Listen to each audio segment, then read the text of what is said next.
Magandang umaga sa ating lahat. Narito ang update ukol sa maging lagay ng ating panahon. Patuloy pa rin makakaranas ng mga pagulan yung malaking bahagi ng ating bansa dulot ng low pressure area at ng habagat. Kaninang alas 3, yung LPA na minomonitor natin ay huling namataan sa layong 150 kilometers silangan ng Baler, Aurora. Generally, kikilos po ito pakanluran at ngayong araw, ina-expect natin na tatawid ito dito sa ating kalupaan, mainly over dito sa area ng Central Luzon. And magre-emerge ito or tatahakin po nito yung West Philippine Sea, posible po yan mamayang gabi or bukas ng madaling araw. And tumataas na din po yung chance nito na ma-develop at maging isang ganap na bagyo within 24 hours. So most likely, ina-expect po natin kapag itong LPA na ito ay nandito na sa area ng West Philippine Sea, ay mabilis po yung magiging development nito into a tropical depression. Ngunit hindi rin po natin nire-roll out yung possibility na bago man po nito tahakin etong kalupaan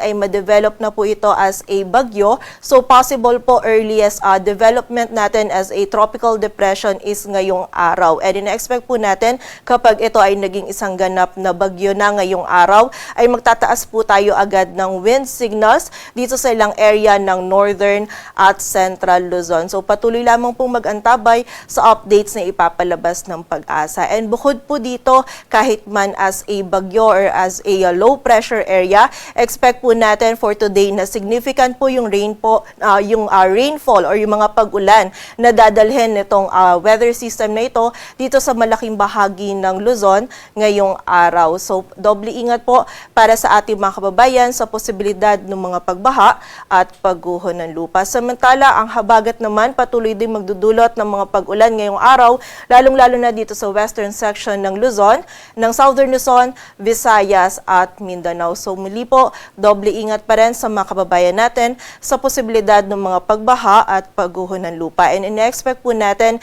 itong mga pag-ulan na dala ng LPA at ng habagat ay magpapatuloy po hanggang bukas. And for the rest of our long weekend naman or by Sunday or Monday is medyo mababawasan na po yung mga pag-ulan na ating mararanasan. Maliban na lamang po sa mga pag-ulan na dulot pa rin ng habagat dito sa may western section ng Luzon. At kaugnay nga po ng mga pag-ulan na dulot ng low pressure area at ng habagat ay meron tayong pinalabas na weather advisory kung saan for the 24-hour duration, posible po yung 50 to 100 millimeters of rainfall dito sa area ng Cagayan, Isabela, Ifugao, Benguet, La Union, Pangasinan, Zambales, Bataan, maging dito sa Tarlac, Nueva Ecija, Aurora, Quirino at Nueva Vizcaya, maging dito din po sa area ng Quezon, Camarines Norte at Camarines Sur, dulot po ito ng low pressure area. Samantala, ang habagat naman ay posible din po magdala ng 50 to 100 millimeters of rainfall ngayong araw dito sa bahagi ng Cavite, Batangas, Occidental Mindoro, Oriental Mindoro, Marinduque, Romblon, rest of Bicol Region, maging dito sa Aklan, Antique at sa area din po ng Palawan. So meron tayong banta ng mga pagbaha at pagguho ng lupa, kaya doble ingat po para sa ating mga kababayan and makipag-ugnayan po tayo sa ating mga LGU para sa mga aksyon na kailangan nating gawin para sa ating kaligtasan. Samantala, for tomorrow naman po, posible pa rin yung 50 to 100 millimeters of rainfall.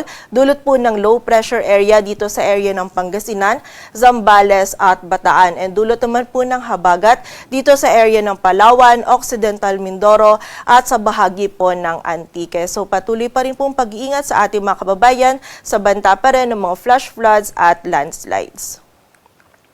At para nga sa maging lagay ng panahon ngayong araw ng Biyernes, magiging maulap po yung kalangitan, posible yung mga katamtaman hanggang sa mga malalakas na pag-ulan dito sa bahagi ng Metro Manila, maging sa Central Luzon, Ilocos Region, Cordillera at Missive Region, maging dito din sa area ng Cagayan Valley, dito sa bahagi ng Rizal, Quezon, Laguna, Camarines Norte at Camarines Sur, dulot po ito ng low pressure area. Samantala, for the areas naman ng Mimaropa, Manila, Cavite, Batangas at sa nalalabing bahagi pa po ng Bicol Region ay may mararanasan din tayong mga katamtaman at mga malalakas na pag-ulan na dulot naman po ng habagat. So muli po, pagiging alerto pa rin sa ating mga kababayan sa banta ng mga pagbaha at pagguho ng lupa. And kapag po tayo ay lalabas, huwag pa rin natin kalilimutan yung mga pananggalang po natin dito sa mga pag-ulan na ito.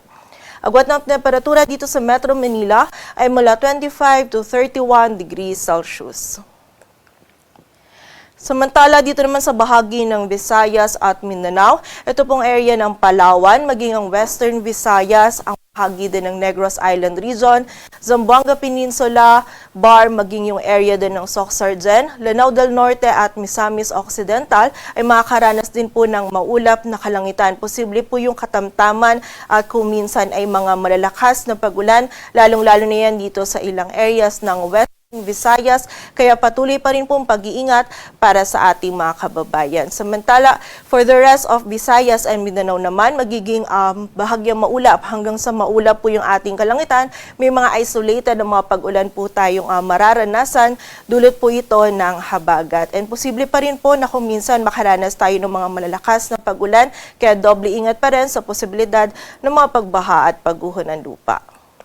Agwat ng temperatura sa Cebu ay mula 26 to 31 degrees Celsius at sa Davao naman ay 24 to 32 degrees Celsius.